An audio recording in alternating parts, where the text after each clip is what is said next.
Assalamu alaikum everyone and welcome to Ami. Today we are going to start biology and this is going to be our first class. So let's not delay anymore and let's begin. So today our chapter is going to be the very first chapter, chapter 1.2, and our topic is tissue, cells and organs. Today now in this class right now we are going to discuss about tissue, cells and organs. We are going to learn what is a tissue, what is a cell and what is an organ. This is going to be a combined lecture for both class 6 and 7, so anyone can watch it. This is a very basic lecture, so let's not delay anymore and let's start the lecture. So, according to our topic, the first question is, or the first topic is, what is cell? So, by the word cell, we have to know the basic definition of cell. This question can be the question can come in two types, that what is a cell, or what, write the definition of cell, or what do you understand by the word cell. So actually three types of questions can become by the same answer, and the answer can be same. For example, a cell is defined as the smallest basic unit of life. A cell is defined as the smallest basic unit of life that is responsible for all of the life's process. That is responsible for all of the life's process. It basically means that the in a human body, or in any kind of body, or in any kind of living organism, the cell is the smallest part by which the whole living organism is created. The cell is the basic unit, just like the atoms in an element. The cells are the main basic unit, or the important part, or the main thing by which a human body, animal body, or any other living organism has been created. Please write the definition of what is a cell. Now let us learn about how many parts of a cell. Let's learn now that how many parts are there of a cell. So as we are saying, there are three parts. A cell consists of three parts. The first is the nucleus, second is the cell membrane, and the third one is the cytoplasm. The first one is nucleus, the second one is cell membrane, and the third one is cytoplasm. Please write the answers. At the very beginning of this video, we have learned that what is a cell, and now we are learning that how many parts of a cell, how many parts are there of a cell. So what is a cell? The cell is the smallest basic unit of that is smallest basic unit that is responsible for all the lives of or any living organisms, which basically means that the cell is the main point, or the cell is the main thing by which any living organism has been created. Now we have come to the point that how many parts are there of a cell. There are three parts basically: nucleus, cell membrane and cytoplasm. Now let us go to the next question, or the next point, which is we are going to learn what does each of these term means. We are going to learn what does nucleus means, what does cell membranes means, and what does cytoplasm means. So now comes the point that we are going to learn the definitions, or what does the three parts, cell membrane, nucleus, and what was the other part, cytoplasm, right? So now we are going to learn about these three things. What does each of these means? Now first come to the cell membrane. The cell membrane surrounds the cell and controls the substances that goes into and out the cell, which means that it is like a border. The cell membrane is like a border which controls which surrounds the cell, or you can think it as a city border, or the great walls which surrounds or which protects the things which are inside, and also controls what goes inside the cell and what comes out of the cell. This is the basic definition of cell membrane. Please write it down on your copy. Now let's come to the point, what is nucleus? The nucleus is a structure inside the cell that contains the nucleus and most of the cell's DNA. most of the RNA is made in the nucleus. The nucleus is a structure inside the cell that contains the nucleus, and most of the cells DNA, most of the RNA is also made in the nucleus.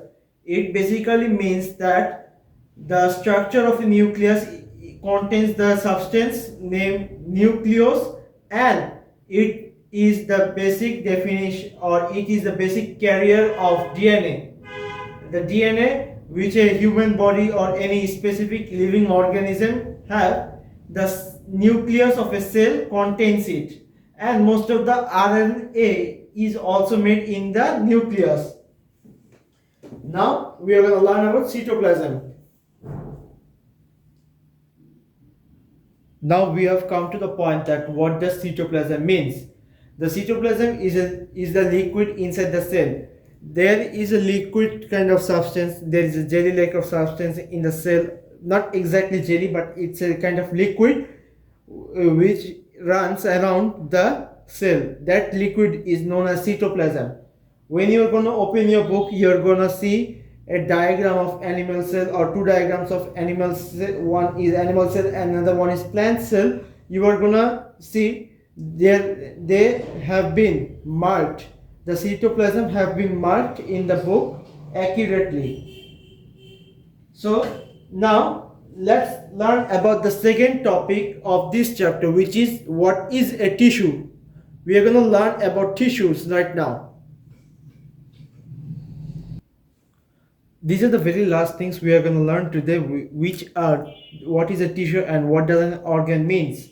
So now come to the point that what is a tissue? What do you understand by tissue?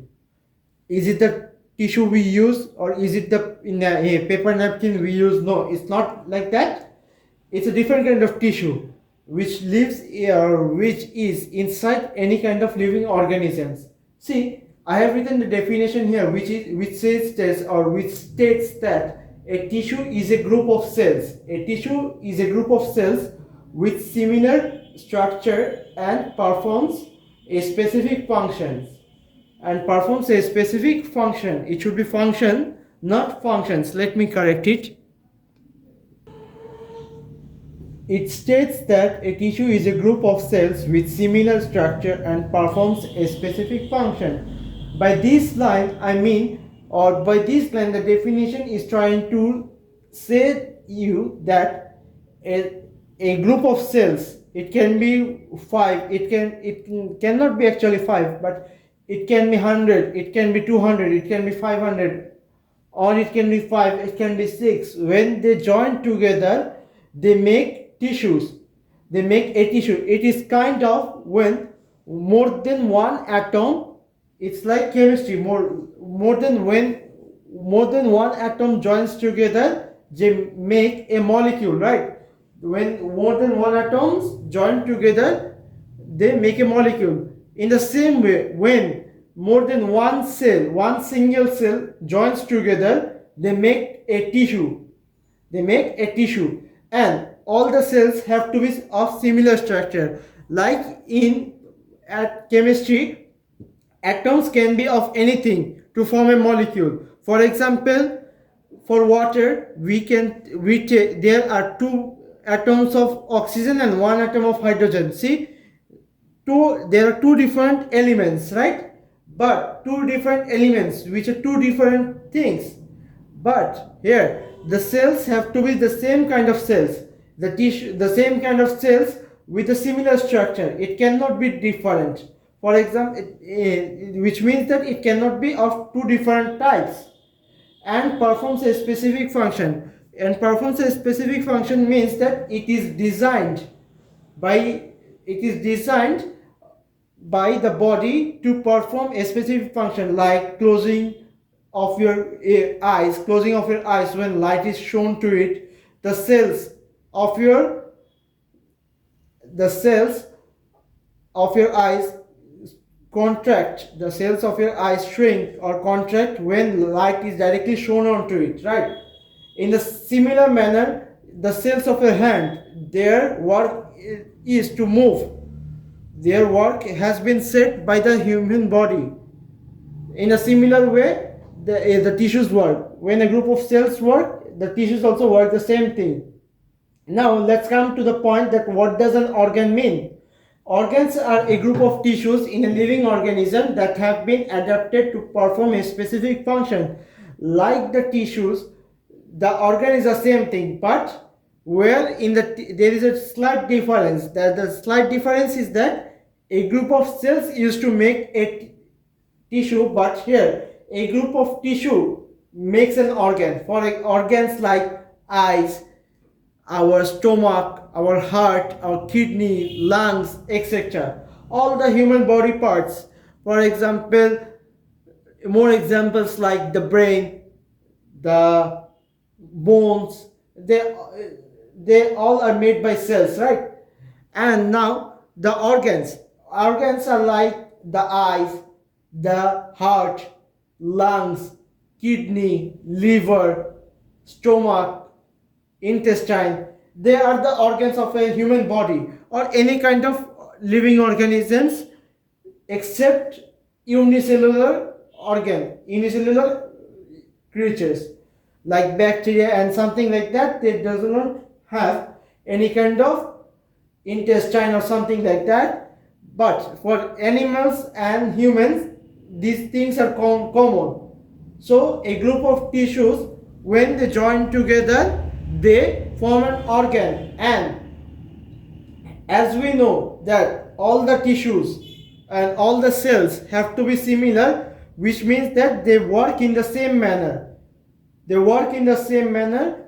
It is like all the tissue, all the cells are the students. All the cells are the students of different classes, and they join together, which makes them one class. For example, there may be different sections in a class. For example, in class 6 there may be different sections, but when I'm gonna join all the students of all the sections, what I'm gonna say that they are the students of class 6. In the same manner, the tissues of different sections join together to form an organ. That organ can be said as the student of class 6 here, that have been adapted to form a specific function. They have been ordered by the brain to perform a very specific function.